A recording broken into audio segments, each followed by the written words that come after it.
जी प्यारे बच्चों, अस्सलाम वालेकुम। मुझे उम्मीद है कि आप खैरियत से होंगे।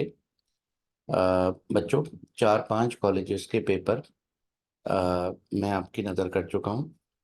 और आपको ये बात पता होगी कि हमारा लास्ट जो लेक्चर था वो बच्चों प्रैक्टिकल सेंटर के गर्ल्स और बॉयज़ के पेपर का मिक्सर था, जो कि अल्हम्दुलिल्लाह 2 लेक्चर में कंप्लीट हो गया था। और वादे के मुताबिक आज मुझे आपसे आदमजी कॉलेज का पेपर कवर करवाना है। ठीक है। और बच्चों, इन पेपर्स को देखने में डिले मत किया करें। आप जब डिले करते हैं तो मैं अगला अगला काम रोक कर रखता हूँ। और जल्द से जल्द इसको देख लिया करें, सुन लिया करें, मुझे कमेंट कर दिया करें, मुझे बता दिया करें, मेरी हौसला अफजाई कर दिया करें, ताकि मैं जल्द से जल्द आपको अपनी अगली मेहनत से आगाह कर सकूं। आइए बात का आगाज करते हैं। बच्चों, आपसे जो बात करनी है वो आदमजी साइंस कॉलेज का पेपर है। और सेक्शन ए जी, आपसे कहा जा रहा है कि which of the following sample of substances contains same number of atom as that of 20 gram calcium. बच्चों, सबसे पहली बात तो ये कि कैल्शियम का मोलर मास होता है 40, और 40 ग्राम का मतलब है 1 मोल। और 1 मोल में एटम 6.02 इंटू 10 पावर 23 होंगे। लेकिन अगर कैल्शियम मेरे पास 20 ग्राम हो तो मतलब हुआ 1/2 मोल। और 1/2 मोल में एटम भी हाफ होंगे, 3.01 इंटू 10 पावर 23। आपसे कह रहे हैं इतने एटम जितने कैल्शियम में हैं, इन चारों में से किस में होंगे। बच्चों, आप अगर गौर करें तो सल्फर सल्फर का मोलर मास होता है 32। तो 32 ग्राम का मतलब 1 मोल। और 1 मोल में 6.02 into 10 to the power 23 atom होंगे। सल्फर अगर 16 ग्राम है तो मतलब 1/2 मोल। और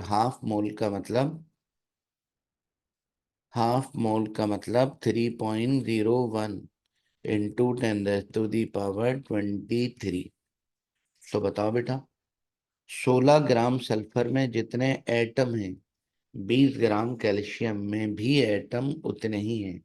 तो 16 ग्राम कैल्शियम, 16 ग्राम सल्फर को टिक कर दिया। Line spectrum is use as a tool for identification.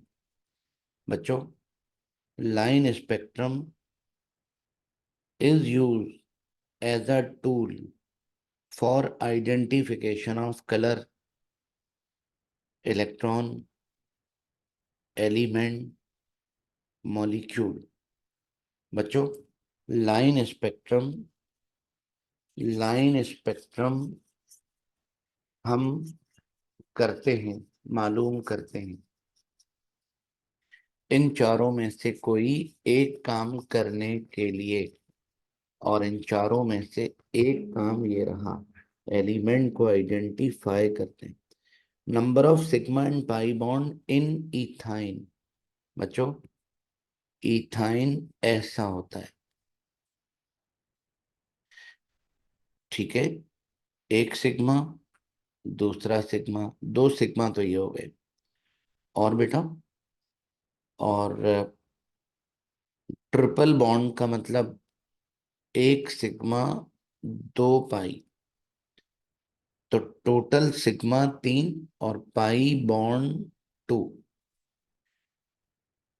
तो सिग्मा 3 पाई/2, तो कौन सा ऑप्शन है बच्चों? ये वाला। Colour of universal indicator in basic medium. Basic medium में यूनिवर्सल इंडिकेटर का कलर होता है पर्पल, और एसिडिक मीडियम में green. In kelvin, temperature of ideal gas is increase to double, the pressure is reduce to half. अगर volume को double करेंगे तो प्रेशर हाफ हो जाएगा। The volume of gas, pressure will be. जी बेटा, आपसे कह रहे हैं अगर temperature of ideal gas increase कर दें double and the pressure is reduce to half, temperature को डबल और प्रेशर को हाफ, तो volume remain same. Principal and azimuthal quantum number value of 3D। बच्चों 3D है, तो प्रिंसिपल क्वांटम नंबर होगा 3, और azimuthal quantum number d orbital का 2। तो जी 3 और 2, तो ऑप्शन कौन सा ऑप्शन है बेटा? बी। ठीक है। A liquid which show maximum surface tension, कौन सा लिक्विड ऐसा है जो मैक्सिमम सरफेस टेंशन शो करता है? बच्चों water, ethyl alcohol, gasoline, mercury, इनमें से सरफेस टेंशन ज्यादा किसका है? इनमें से बच्चों सरफेस टेंशन वाटर का ज्यादा है। Each unit cell of sodium chloride consist of 8 sodium, 8 chloride, 2 sodium, 2 chloride, 4 sodium, 4 chloride, 4 sodium, 6 chloride. बच्चों 4 सोडियम, 6 क्लोराइड। ओके, चलें। If radius of zinc ion is, zinc ion का रेडियस, जिंक आयन का radius 0.74, और sulphide ion का radius कितना बेटा? 1.84। तो radius इन दोनों का रेशो डिवाइड करके देख लो बेटा, ये वाला आंसर आ जाएगा। Some reactions are nearly to complete in forward direction and identify their high value of Kc, low value of Kc, very high value of delta H, very low value of delta H. Some reaction are nearly to complete in forward direction and identify, इनको identify करते हैं with very high value of Kc होती है उनकी। Decomposition of H2O2, अगर H2O2 को decompose करना हो तो इनहिबिटर के तौर पर इस्तेमाल करते हैं हम glycerine. Balmer series appear in hydrogen spectrum if electron jump from an appropriate high energy orbit to. Balmer series की बात जब भी होती है तो इलेक्ट्रॉन जंप करता है हायर ऑर्बिट से फर्स्ट ऑर्बिट में। N example of amphoteric oxide. बच्चों इन चारों में amphoteric oxide aluminium oxide, acid से रिएक्ट करता है तब भी सॉल्ट और वाटर बनता है, बेस से रिएक्ट करता है तब भी सॉल्ट और वाटर बनता है।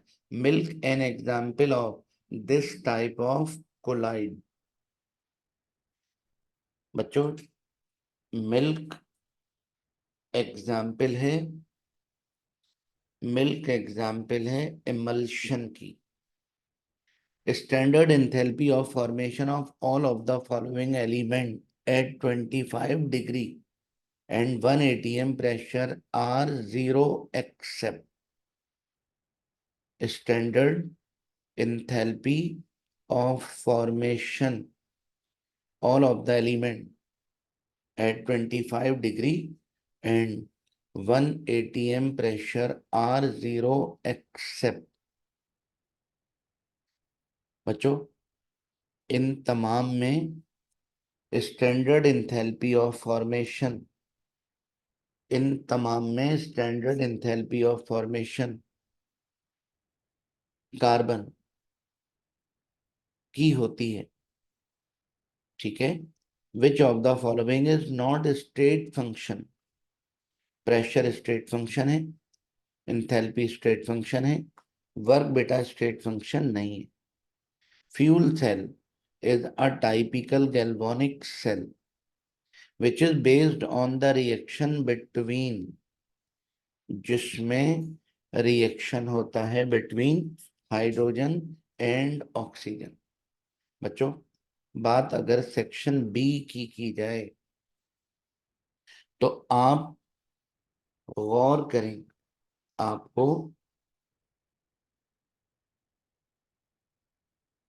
बच्चों आपको इस सवाल में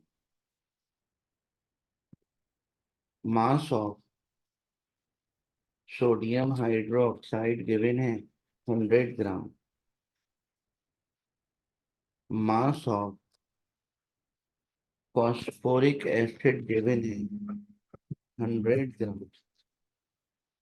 ओके बेटा, और सोडियम फॉस्फेट का मास निकालना है, मास ऑफ Na3PO4 ये मालूम करना है। बच्चों लिमिटिंग रिएक्टेंट का क्वेश्चन है क्योंकि दो रिएक्टेंट हैं और दोनों का मास गिवन है। बताइए सबसे पहला काम इक्वेशन लिखेंगे और इक्वेशन लिखने के बाद बच्चों इक्वेशन लिखने के बाद मोलर मास सोडियम हाइड्रोक्साइड के नीचे सोडियम हाइड्रोक्साइड का 3 मोल है, सोडियम 23, ऑक्सीजन 16, हाइड्रोजन 1, ये बन गया 120 ग्राम। फॉस्फोरिक एसिड में हाइड्रोजन 3, फॉस्फोरस 31, ऑक्सीजन 16, 4 जा 64, ये बन गया 98 ग्राम। और सोडियम फॉस्फेट में सोडियम बच्चों 23 होता है और सोडियम है कितने, सोडियम 3 है, तो 23 मल्टीप्लाई बाय 3 ये हो गया 69। और बच्चों फॉस्फोरस 31 और ऑक्सीजन 16 4 जा 64, ये बन गया 164 ग्राम। हाँ बेटा, तो क्या करना है, 2 दफा कैलकुलेशन करनी है। तो according to balance chemical equation 120 gram NaOH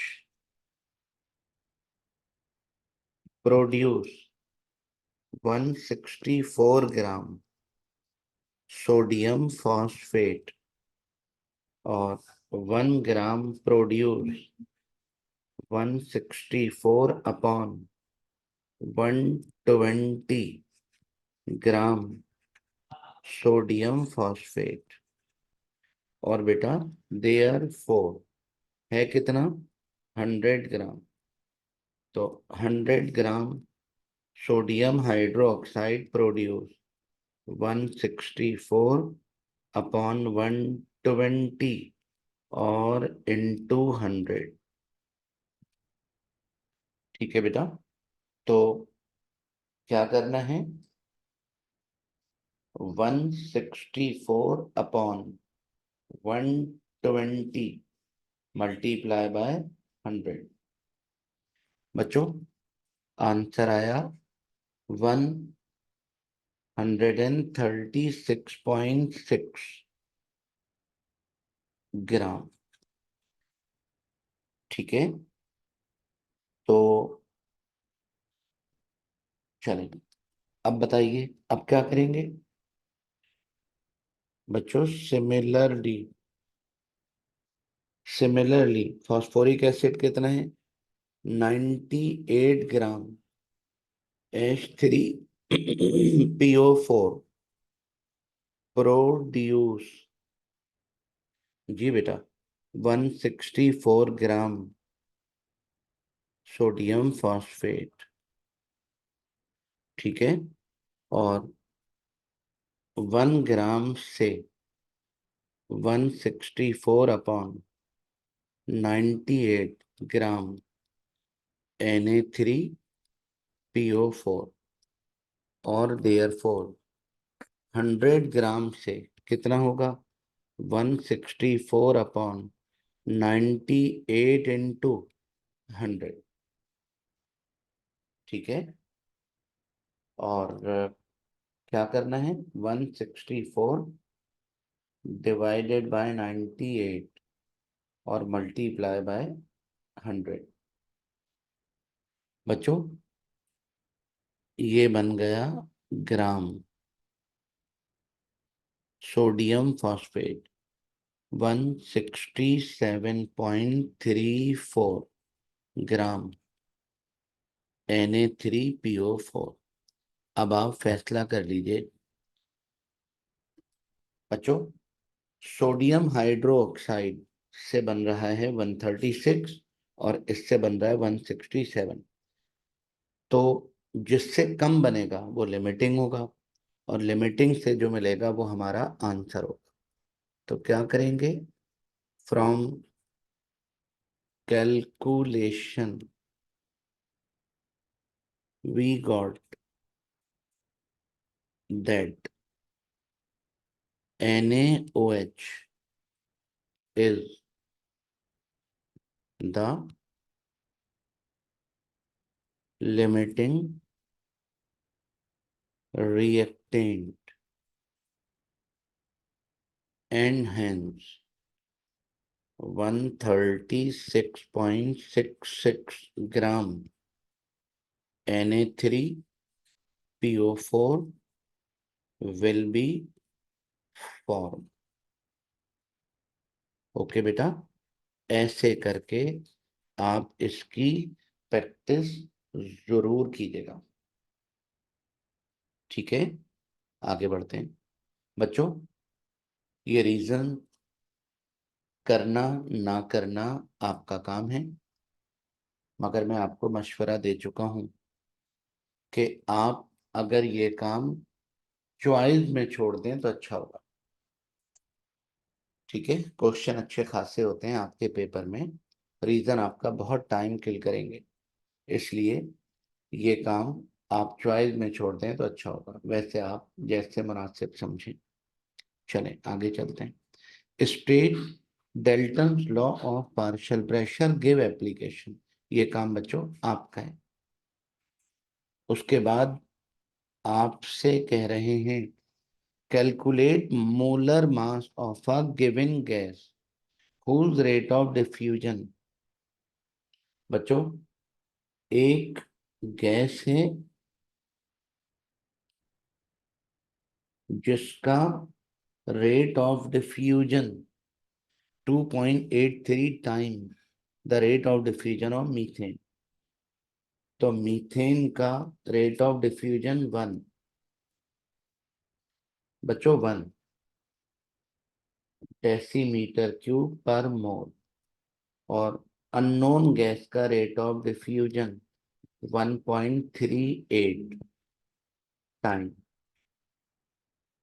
ठीक है, मीथेन का molar mass 16 gram per mole. Unknown gas का मोलर मास मालूम करना है। क्या करोगे बेटा?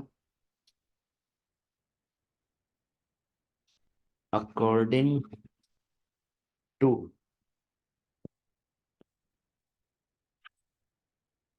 Graham's law. जी बेटा, Ra/RCH4 is equal to √MCH4/√MA। अब क्या करना है? RA को ब्रेक कर दीजिए बच्चों, ब्रेक करने की जरूरत नहीं है। RA कितना है? 2.83। और मीथेन का 1। और मीथेन का मोलर मास 16। और इसका निकालना है। ठीक है, क्या करें बेटा? क्रॉस मल्टीप्लाई कर लीजिए। जब क्रॉस मल्टीप्लाई करेंगे तो √MA इज इक्वल टू 4/2.83। बच्चों,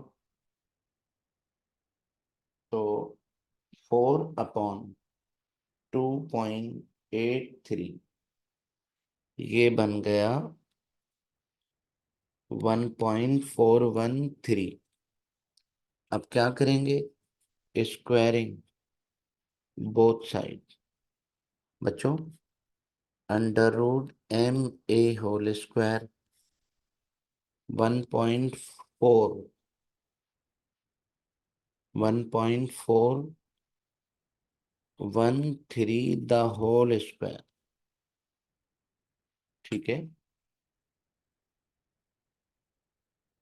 1.4/2.83,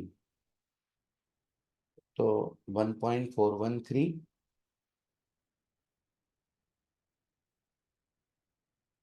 बच्चों, आंसर आया, आंसर आया मेरा बेटा 2। ये रूट कैंसिल हो गया, तो MA 2 ग्राम पर मोल। ठीक है बेटा, इससे पहले एक और कॉलेज के पेपर में भी ये सवाल आ चुका है, जरूर प्रैक्टिस कीजिएगा। चलें बच्चों, कीटो फॉर्मेशन निकालनी है आपको। ठीक है, अब आप चेक करें। इक्वेशन 1 के रिएक्टेंट दो हैं। दो में से इक्वेशन 1 के रिएक्टेंट दो हैं। और बच्चों, दो में से एक रिएक्टेंट ऑक्सीजन ये मौजूद है। और अमोनिया रिएक्टेंट साइड पर नहीं है, प्रोडक्ट साइड पर है। तो मैं आपको ये बात कई बार कह चुका हूँ, रिएक्टेंट अगर प्रोडक्ट साइड पर हो तो समझ जाया कीजिए कि उस इक्वेशन को सब्ट्रैक्ट करना है। तो इक्वेशन 2 को सब्ट्रैक्ट करना है। अब किस में से करना है ये सुने। दोनों रिएक्टेंट रिएक्टेंट साइड पर नहीं है, तो दोनों प्रोडक्ट तो हैं, है ना बेटा? इन दोनों इक्वेशन को ऐड कर दें मोल बराबर करने के बाद। वाटर के मोल कितने? 6, तो इसको मल्टीप्लाई बाय 6। NO के मोल कितने? 4, तो इसको मल्टीप्लाई बाय 4। तो क्या करेंगे? इक्वेशन 4 को 4 से, इक्वेशन 3 को 6 से मल्टीप्लाई करने के बाद ऐड। ये देखिए, इक्वेशन 2 को 2 से, इक्वेशन इक्वेशन 4 को 4 से मल्टीप्लाई कर दिया। इक्वेशन 3 को 6 से मल्टीप्लाई करने के बाद ऐड कर दिया। इक्वेशन 5 बन गई। अब 5 में से बची खुची इक्वेशन 2 को मल्टीप्लाई कर दें, मगर 2 से मल्टीप्लाई करने के बाद। क्यों? अमोनिया कितने? 4, और यहाँ कितना है? 1। तो बच्चों सब्ट्रैक्ट करना है इक्वेशन 4 को आफ्टर मल्टीप्लाइंग 4। तो इक्वेशन 5 और ये इक्वेशन 2। ठीक है, सब्ट्रैक्ट करेंगे जब, तो ये प्लस माइनस, ये प्लस माइनस, ये प्लस माइनस, ये माइनस प्लस। प्लस का इंटू 2n2, माइनस का 2n2 कैंसिल। प्लस का 6h2 माइनस का 6h2 कैंसिल। इस बेटा माइनस की वैल्यू को इधर ले आइए, इक्वेशन 1 बन गई और हीट ऑफ फॉर्मेशन भी पता चल गई। बहुत अच्छा सवाल था ये, इसको मेरी बात मान लीजिएगा, प्रैक्टिस जरूर कीजिएगा। ठीक है बेटा, स्क्रीनशॉट लेकर आप इसको अपने रजिस्टर में सॉल्व कीजिएगा। चलिए, vapour pressure of pure liquid A, pure liquid A का वेपर प्रेशर है 37 मिलीमीटर और it is mixed into another liquid B to make solution. The vapor pressure of A in solution is found to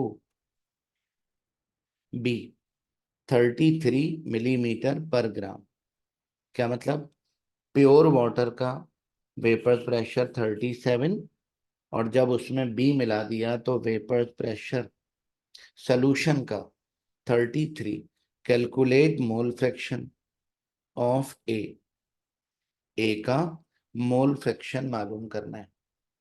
हाँ बेटा, mole fraction मालूम करने के लिए क्या करेंगे, रॉबर्ट्स लॉ अप्लाई करेंगे। डेल्टा रॉबर्ट्स लॉ अप्लाई करेंगे, P is equal to P naught X A. अब P आपको गिवन है, P नॉट आपको गिवन है। ठीक है, ये देखिए क्रॉस मल्टीप्लाई कर लिया, दोनों को डिवाइड कर लिया, आंसर आ गया मोल फ्रैक्शन ऑफ ए। कितना सिंपल सा क्वेश्चन है। ऐसे करके बेटा आप इसको सॉल्व जरूर कीजिएगा। जी, state and explain law of mass action. Law of mass action को स्टेट करना है और एक्सप्लेन करना है। Apply this law to the following reversible reaction to obtain an expression of KC. आपने जब ये काम किया था, अच्छा, इसको सबसे पहले करने के लिए लॉ ऑफ मास एक्शन को स्टेट करना है। तो क्या करेंगे बच्चों, लॉ ऑफ मास एक्शन का स्टेटमेंट लिखने के बाद डेटा बनाएंगे। सॉरी, डेटा नहीं बनेगा। आपने जब ये ड्राइव किया था तो उस वक्त बेटा इक्वेशन ये थी। आपने जब ये काम किया था तो इक्वेशन उस वक्त ये थी। अब इक्वेशन ये है, कोई बात नहीं, इससे कोई फर्क नहीं पड़ता। बताओ, जो इक्वेशन दे रहे हैं वही वाली इक्वेशन ले ली। Rate of forward reaction, forward reaction का रेट रिएक्टेंट के एक्टिव मासेस के प्रोडक्ट के साथ directly proportional, sign of proportionality break हो गई और रेट ऑफ फॉरवर्ड रिएक्शन की वैल्यू मिल गई। फिर बेटा, rate of backward reaction is directly proportional to active mass of reactant.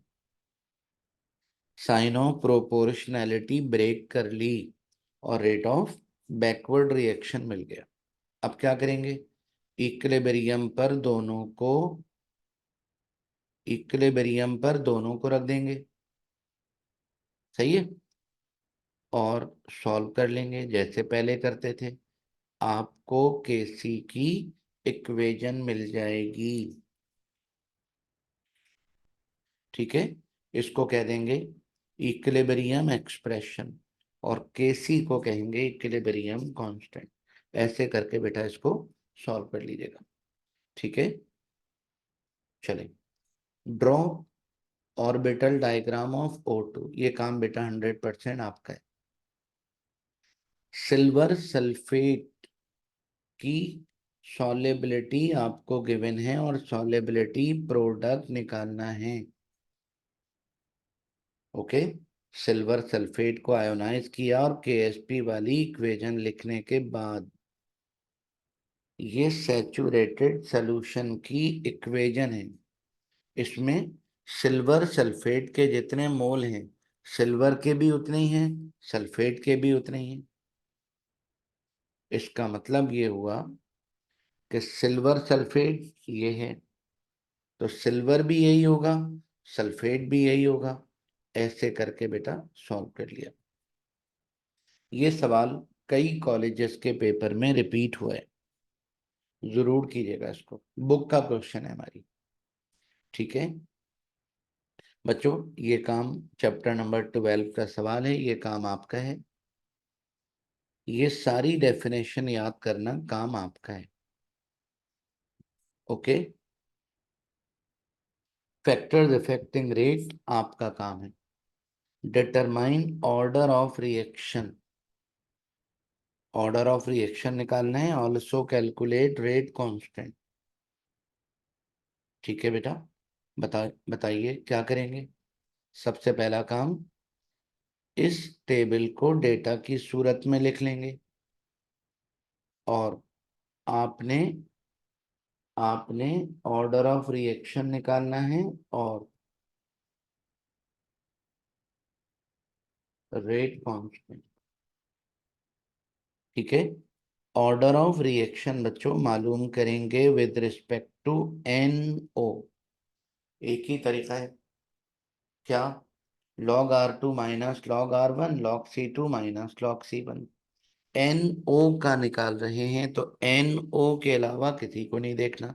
ये एन ओ का C1 और ये एन ओ का R1, और ये बेटा चेंज हो गया तो C2, इसके सामने वाला R2। क्या करेंगे?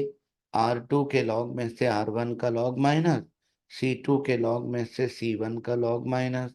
ऐसा करने से आंसर आंसर आ जाएगा। बच्चों इसको सॉल्व कीजिएगा और आंसर ये नहीं है, कुछ और आएगा। उसके बाद आपने ऑर्डर निकालना है O2 का, और O2 का ऑर्डर निकालने के लिए O2 के अलावा किसी को मत देखना। ये O2 का C1, ये R1, ये O2 का C2, ये R2। तो बच्चों आप इसको ऐसे करके सॉल्व कर लीजिएगा। ये मैंने आपको तरीका बता दिया है, इससे पहले भी। अच्छा, मेरे पास जो वैल्यूज रखी हुई हैं वो वैल्यूज दुरुस्त नहीं है, तो ये काम आपने करना होगा। ठीक है। अच्छा, आज solution is made by dissolving 14.8 gram HCl, 14.8 gram HCl। तो मास ऑफ सॉल्यूट कितना? 14.8 ग्राम। और molar mass of HCl 36.5 gram. if the volume of solution, बच्चों वॉल्यूम ऑफ सॉल्यूशन, सॉल्यूशन का volume 750 centimetre cube, and HCl is assumed to be completely ionized, calculate pH। बच्चों pH निकाल, मगर pH निकालने के लिए सबसे पहला काम कंसंट्रेशन मालूम करेंगे इन टर्म ऑफ मोलैरिटी। तो mass of solute upon molar mass into 1000 upon volume of solution. जी बच्चों, मास कितना है? 14.8। मोलर मास 36.5 और 1000 अपॉन वॉल्यूम 750। बताओ बेटा, क्या करना है? सॉल्व करेंगे। जब सॉल्व करेंगे तो 14.8 अपॉन 36.5 बच्चों, ये आया 0.4054 और 1000 अपॉन 750 ये बन गया 1.333। दोनों को मल्टीप्लाई कर लीजिए।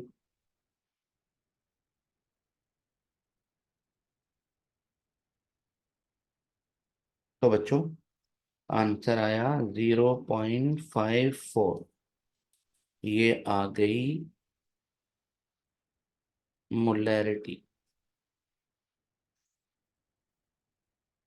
ठीक है बेटा, अब आपको बताना है कि since HCl is a strong acid, so it ionizes completely. Hence, complete ionisation होगी तो H पॉजिटिव भी वही होगा जो सॉल्यूशन की कंसंट्रेशन है।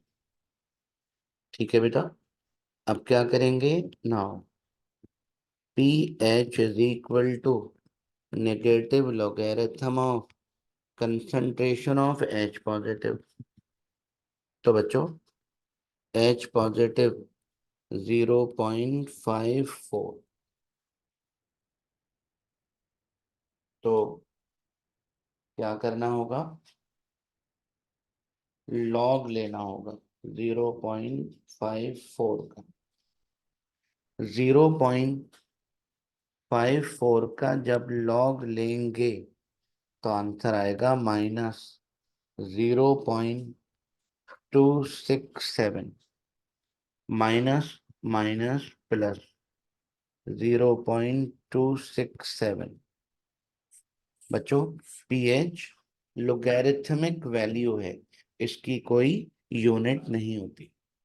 ठीक है, तो इस तरह पीएच सॉल्यूशन की पता चल गई। बच्चों ये होमोजीनियस हेट्रोजीनियस कैटालिसिस करना काम आपका है। Explain 4 quantum number of 2 electron of helium. बच्चों हीलियम के ये रहे 2 इलेक्ट्रॉन, एक को कह दिया ए और दूसरे को कह दिया बी।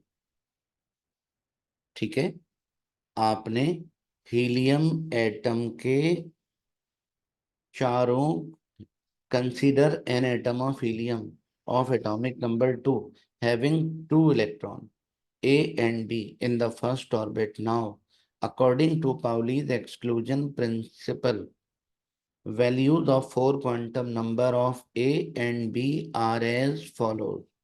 और बच्चों कॉन्फ़िगरेशन ये रही हीलियम की कॉन्फ़िगरेशन 1s2 और चारों क्वांटम नंबर ए का ए के चारों क्वांटम नंबर, बी के चारों क्वांटम नंबर, ऐसे करके बेटा निकाल दीजिएगा। और उसके बाद आपसे क्या कह रहे हैं? इलेक्ट्रॉनिक कॉन्फ़िगरेशन लिखनी है। बच्चों फास्फोरस 15 +3, +3 का मतलब 12 इलेक्ट्रॉन। तो क्या करोगे? 1s2, 2s2, 2p6, 3s2, एक तो हो गया। Copper 29, 1s2, 2s2, 2p6, 3s2, 3p6, 4s2, 3d9। ठीक है, 3d9। और 3d9 जब भी होगा स्टेबल करना होगा, तो देयरफॉर स्टेबल इलेक्ट्रॉनिक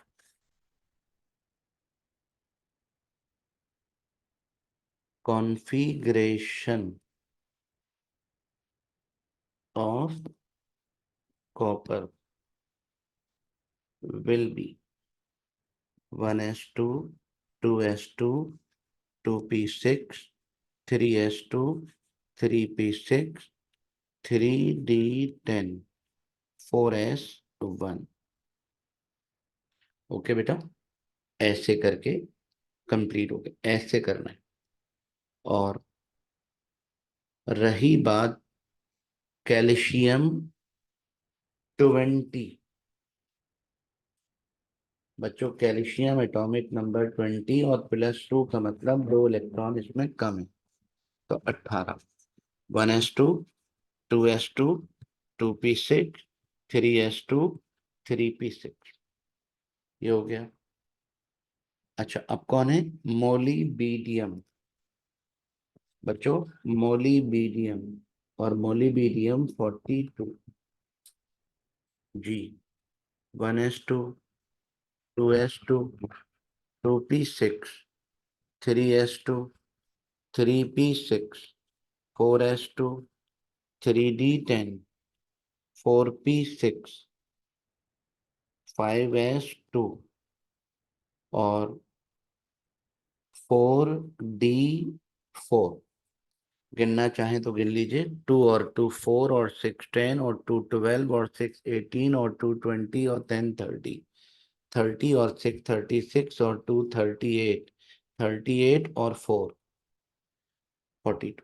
बच्चों D4 जब भी आ जाए तो क्या करना होगा? The stable electronic configuration of molybdenum 42 will be, जी बेटा, 1s2, 2s2, 2p6, 3s2, 3p6, 4s2, 3d10, 4p6, 3d5 और 3d5 के बाद 5s1। बच्चों इस किस्म की मजीद प्रैक्टिस करना चाहते हैं तो एक कंप्लीट सेपरेट वीडियो इसकी मौजूद है, आप देख सकते हैं। ठीक है बच्चों, 150 centimetre cube hydrogen was collected over water at 800 millimeter and 28 degree centigrade. यानी हाइड्रोजन गैस को कलेक्ट किया, वॉल्यूम गिवन है, टेम्परेचर गिवन है, केल्विन बना लिया, और प्रेशर भी गिवन है। मगर क्योंकि वाटर के ऊपर कलेक्ट किया है इसलिए उसमें वाटर वेपर्स भी आ गए होंगे। वाटर वेपर्स का प्रेशर आखिर में गिवन है तो वो माइनस कर दिया। माइनस करने के बाद बच्चों एक टेम्परेचर है, एक प्रेशर है, एक वॉल्यूम है।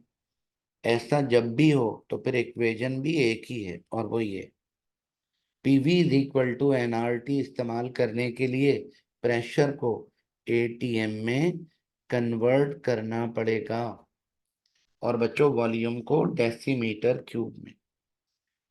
तो वॉल्यूम को डेसीमीटर क्यूब बना दिया, प्रेशर को एटीएम, और आपसे कह रहे हैं calculate the mass in gram of H2।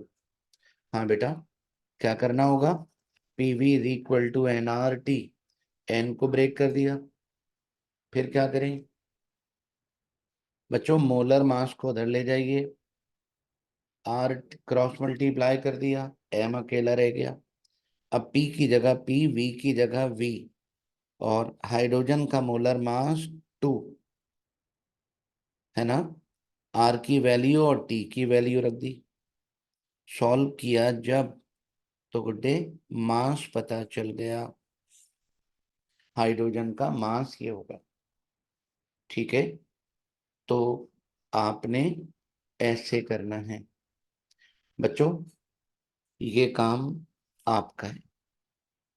Section C का ए पार्ट अब तक तो आपने याद भी कर लिया होगा। ये काम बेटा आपका है, आपने अब तक कर भी लिया होगा। और ये तमाम डिफरेंसेस याद करना काम आपका है, आपने अब तक कर भी लिया होगा। और बच्चों, बोहर एटॉमिक थ्योरी और बोहर की चारों इक्वेशन तैयार करना आपका काम है। मैंने चारों इक्वेशन की डेरिवेशन की एक वीडियो बनाकर अपलोड की हुई है, आप जब चाहें उससे फायदा उठा सकते हैं, आप ही के लिए। बच्चों, आपको काइनेटिक एनर्जी, पोटेंशियल एनर्जी और रेडियस गिवन है, और आपसे कह रहे हैं फ्रीक्वेंसी की इक्वेशन ड्राइव करें। और बच्चों, derive van der Waals equation, van der Waals equation derive करनी है।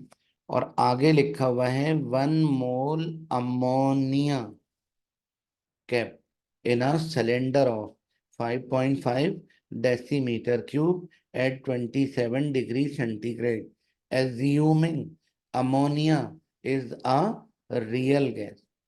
तो डिटरमाइन करना है, आपने वेंडर वेल कांस्टेंट दिया हुआ है, आपने प्रेशर डिटरमिन करना है। अगर अमोनिया रियल गैस है तो वेंडर वेल की इक्वेशन ये होगी, ऐसे करके बेटा वैल्यूज पुटअप करेंगे, सॉल्व करेंगे, और प्रेशर पता चल जाएगा। अगर ये आइडियल गैस होती तो PV is equal to N R T करते। ये आपकी बुक का क्वेश्चन है, इसको प्रैक्टिस करने में कोताही मत कीजिएगा। बच्चों, state first law of thermodynamic, और ये प्रूव करना है, ये आपका काम है। इलेक्ट्रोड पोटेंशियल करना आपकी जिम्मेदारी है। और बच्चों, ये इक्वेशन मैं ऑलरेडी मुख्तलिफ पेपर्स में आपको करवा चुका हूँ। ठीक है, आप मुख्तलिफ कॉलेजेस के पेपर्स का मेरा सलूशन देखेंगे तो उनमें ये तमाम इक्वेशन मौजूद हैं, और मैं आपको क्लास में भी करवा चुका हूँ। ठीक है, ये करना जिम्मेदारी आपकी है। ठीक है बेटा, और आखिरी बात जो मुझे आपसे करनी है, state and explain Hess's law of constant heat of summation. Okay, Hess's law state करना है, एक्सप्लेन करना है। और calculate enthalpy of combustion of propane. बच्चों, see equation 1, C3H8 plus 5O2 और 3CO2 4H2O, आपको इसकी आपको इसकी हीट ऑफ कंबशन मालूम करनी है। जबकि heat of formation of propane, बच्चों प्रोपेन क्या करोगे, 3C प्लस 4H2, ये बन गया C3H8। इसकी heat of formation -104 kilo joule per mole, ये आपको गिवन है। Heat of formation of carbon dioxide, carbon plus oxygen, और ये बन गई carbon dioxide. Heat of formation आपको गिवन है -393.5 kilo joule per mole. Number 4, heat of formation of H2O, H2 plus half O2। बच्चों H2O delta HF minus 285.8 kilo joule per mole. हाँ बेटा, सवाल किसी और तरह का था, बन कुछ और गया। अब आप इसको आराम से सॉल्व कर सकते हैं। अब आप मुझे जबानी बता दीजिए बच्चों, प्रोपेन प्रोडक्ट में है तो इस इक्वेशन को सब्ट्रैक्ट करेंगे, और दोनों प्रोडक्ट प्रोडक्ट में है तो इन दोनों को ऐड करेंगे। कार्बन कितने हैं? 3, तो इसको 3 से और हाइड्रोजन को 4 से मल्टीप्लाई करके ऐड कर देंगे। ऐड करने के बाद बची खुची इक्वेशन 2 को सब्ट्रैक्ट कर देंगे। ओके बेटा। अच्छा, अब जल्दी से मेरी अगली बात सुने बच्चों। ये हमारा आदमजी कॉलेज का पेपर कंप्लीट हुआ, और एक और इम्पोर्टेंट पेपर जो दिल्ली कॉलेज का है वो इंशाल्लाह मैं आपको डिलीवर कर रहा हूँ। और एक लेक्चर आपके लिए और भी तैयार है, और वो है बॉर्न हेबर साइकिल। इंशाल्लाह बॉर्न हेबर साइकिल की 3-4 एग्जाम्पल देकर मैं आपको बात समझाऊंगा। तो बच्चों अ, इस पेपर को जल्द से जल्द कंप्लीट कर लीजिएगा, ताकि मैं दिल्ली कॉलेज का आखिरी पेपर आपके हवाले करूं, और उसके बाद फिर टॉपिक उठाऊंगा, जो इम्पोर्टेंट टॉपिक हैं इंशाल्लाह वो आपकी नज़र करूंगा। ठीक है। और लिंक सेंड नहीं हो रहा है, आप खुद अपना ख्याल रखे हुए हैं, और अपना ख्याल खुद ही रखना चाहिए। ठीक है। तो इंशाल्लाह अगले लेक्चर में मुलाकात होती है। अल्लाह हाफिज।